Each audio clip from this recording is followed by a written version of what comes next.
5-21. Peyton Manning was 25 of 35, 286 yards and 3 touchdowns. All 3 touchdowns to Emmanuel Sanders, who had 9 catches for 120 yards. After the game, Manning talked about his receiving corps. I feel like on any given night, it could be anybody's night. And so I think that's the reason those guys are playing so well, because they're all running full speed routes because they know the ball might come to them. We do a good job spreading the ball around. Adam moves guys around, tries to create different matchups. We're trying to get everybody involved. Certainly sometimes it's going to be one guy's night over another. So Rivers threw for 252 yards. He had 3 touchdowns as well. 2 picks, though. Chargers were outmatched, outplayed on both sides of the ball. After last night, everything you've seen thus far this season, Stephen A., are you thinking about changing your Super Bowl pick from the Patriots? I'm not going to lie to you. I am thinking about it. I got to admit it. Skip, I know you're going to get on me. So be it. I'm thinking about it. Haven't made my decision yet. You know I jumped off the Saints bandwagon after I saw Rob Ryan's defense. I'm just done with them. So that was my NFC pick. My AFC pick was the New England Patriots. But as I'm watching this Denver Broncos team continue to flourish this year, I have to acknowledge to you, I've been incredibly impressed. We all know what Peyton Manning brings to the table. We understand that Emmanuel Sanders is a significant upgrade to that of Eric Decker, witnessed by this 3 touchdowns last night. What was it, 109 yards? 120 yards receiving. I just look at him with Demaryius Thomas, who also had 105 receiving yards. You got Julius Thomas, you got Wes Welker. Then you look at their running game. Obviously, with your offensive line intact with Clady back there because he was out pretty much most of last year. You're protecting Peyton Manning, but you're also run blocking effectively.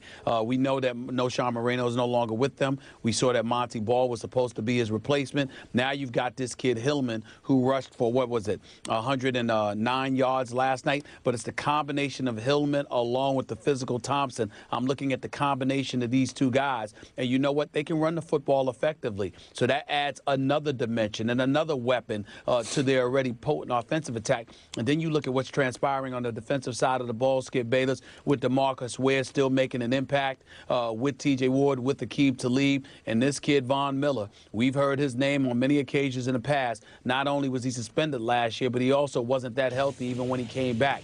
He's 100% this year. And he's playing like it. He's playing like it. He's one of the game's leading sack leaders. He gets after the quarterback.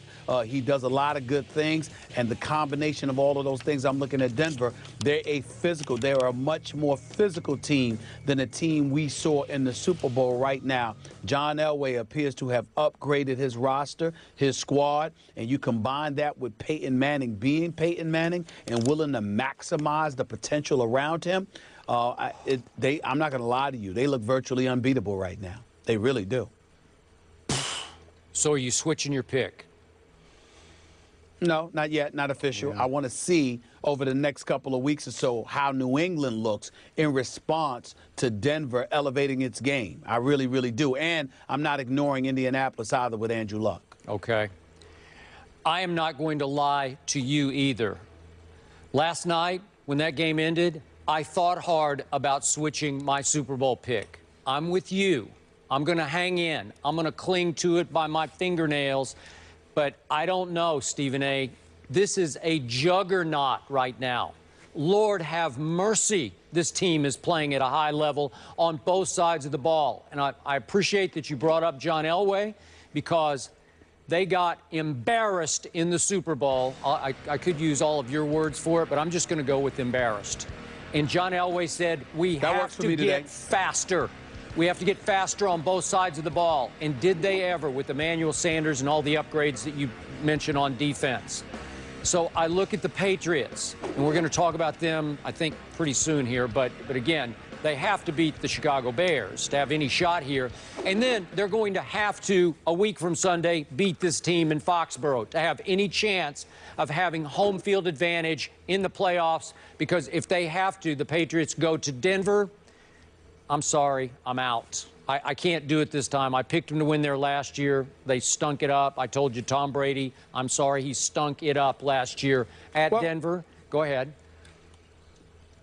Let me modify that just a little bit, Skip. I would say to you, the reason why I just wouldn't just summarily dismissed New England in terms of if they were good enough, Skip, to get to another AFC Championship game and they had to go back to Denver? Yeah. What if there's a blizzard? You see what I'm saying? What if this? I mean, the Patriots in inclement weather. I'm saying it is Denver. It is Denver, okay. And anything's possible. That's the only reason, because we all know that Peyton Manning in that weather, we don't know. Speaking of Peyton Manning, I'm going to say this again. Is this possible? I'm watching a quarterback at age 38 getting better. Is it possible? To my eyes, he's better than ever. He's getting better. Better than ever? His arm strength is better than it was last year. Help me out here, but I'm seeing a guy playing the position at the highest level it has ever been played at. For this moment, right now, what I saw last night, that's unbeatable, man. He's making, just seems like every throw is right there or right there or right there. That bomb that he dropped to Emmanuel Sanders, it was just a thing of sweet beauty just right there. And Emmanuel Sanders, it is laughable what an upgrade he is over Eric Decker. It's just laughable to me because not only is he obviously faster, he is so dedicated to the cause. He is loving, he said he went to wide receiver heaven. He is loving playing for Peyton Manning as a student, learning under the great Peyton Manning. And you mentioned little Ronnie Hillman, Stephen A. Look at his last 3 games. He's gone 116, 103, 138. He's a little bullet coming out. They list him at 5'10", 195. I'm not even sure he's that big. But Monte Ball, I'm sorry, pal. I think you've lost your job when you get healthy. I think they found something here. And then on defense, they're on all the way up to the 5th-ranked defense now, and you mentioned Von Miller. Does he not look quicker? He looks like svelte. Like he's lost weight. He lost like 15 pounds from last year. Wait a minute. Yeah, and it's not saying much, though, because he wasn't healthy. He wasn't healthy pretty much for the last year and a half. He hasn't been healthy. So whatever dissipation we saw in terms of his skill set, his speed, whatever the case may be, was due in large part to his health. He's healthy now, and I think that's all it is. But as it pertains to Peyton Manning, Skip, you know, you could talk about the velocity on his throws, and I think that that's what I'm seeing, too. But remember, all of this was predicted when he was coming back from surgery, and when you heard from the doctor, they talked about, well, we'll see how he looks last year, but as it progresses, you will see him get stronger and stronger because of what he had to go through. Yep. He wasn't going to be at full strength when he finally decided to come back. So I'm not surprised by the velocity. I definitely understand that he could look better. But, Skip, I'm not going to give as much credit to Peyton Manning for that as I'm going to give to the weapons he has at his disposal. I mean, Demaryius Thomas with Julius Thomas, with Wes Welker and Eric Decker were lethal enough to get to the Super Bowl. But then to upgrade it from Decker to Emmanuel Sanders, man, I can't say enough. I can't, as much as I love Peyton Manning and I love to see him do what he's doing, I can't sit there and just ignore the weapons that he has at his disposal. Those brothers are big time. They'd make a lot of quarterbacks look better than what they actually are. Not to say that applies to Peyton, but you know what I mean. And quickly, on defense, is anybody noticing that Denver's Brandon Marshall is making us forget about Chicago's Brandon Marshall? Every time I look up, 54 is in the middle of another play. Seriously. Well, I'm not going to go that far. Well, I mean, the name is the name, and he's balling. He's balling. He's all over the place. But he's not making us forget about Brandon Marshall.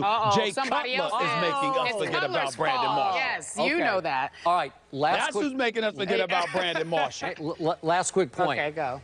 With this momentum created now, this euphoria in Denver, not only is nationwide on Peyton's side, as we see in the commercial, but the referees seem to more and more be on Peyton's side. Am I right? Because what happened, it's 7-all in that game. Remember the kickoff, and the refs ruled it a fumble. Can we see that real quick? This is a fumble, and it gets overturned. It could have given San Diego the ball at the 26-yard line. Here it is, just real quick. This is the game-turning play. This is a fumble. The ball is coming loose before the elbow goes down. And all of a sudden, San Diego at 7-all is going to have the ball on Denver's 26-yard line. Well, now we could have a whole different discussion right now. But it seems like every break, including the Eric Weddle interception that got overturned by the defensive holding, they're getting every break many times from the referees. Sure. So I just want to make the point, it seems like the refs are also on Peyton's side as well as Nationwide. As well as Nationwide. Yes. Well, just for are they sponsoring us? Well, they are now. Okay. Thank you. Unfortunately, we don't get anything from it. No. Yeah. Go ahead, Stephen A. Well, we need to. Well, first of all, we always need to get a piece of the action. It wouldn't bother me at all. That's number one. You know, being a capitalist that I am. Yes, you are. But number two, Skip. I will tell you. First of all, I'd like to see San Diego as the season wanes, particularly when Denver has to go to San Diego. Yep. I'd like to see the Indianapolis Colts as the season wanes. I'd like to see the Baltimore Ravens as the season wanes, not just New England. So again, you take look. We look at Denver. We like what we're seeing, and you know what? To be quite honest with you, I kind of hope that Peyton Manning, wins a Super Bowl before. I definitely hope he wins a Super Bowl before he retires, and I don't want him to retire just yet. So I wouldn't mind Denver not winning the Super Bowl again, so he could come back another year. But then again, he might come back even if they do win and win another one. The question is, are you rethinking your Super Bowl pick? Both of the gentlemen say yes, and that's because of the Broncos' dominance. They've won the last 4 straight games, outscoring their opponents by 18.5 points per game. That is extremely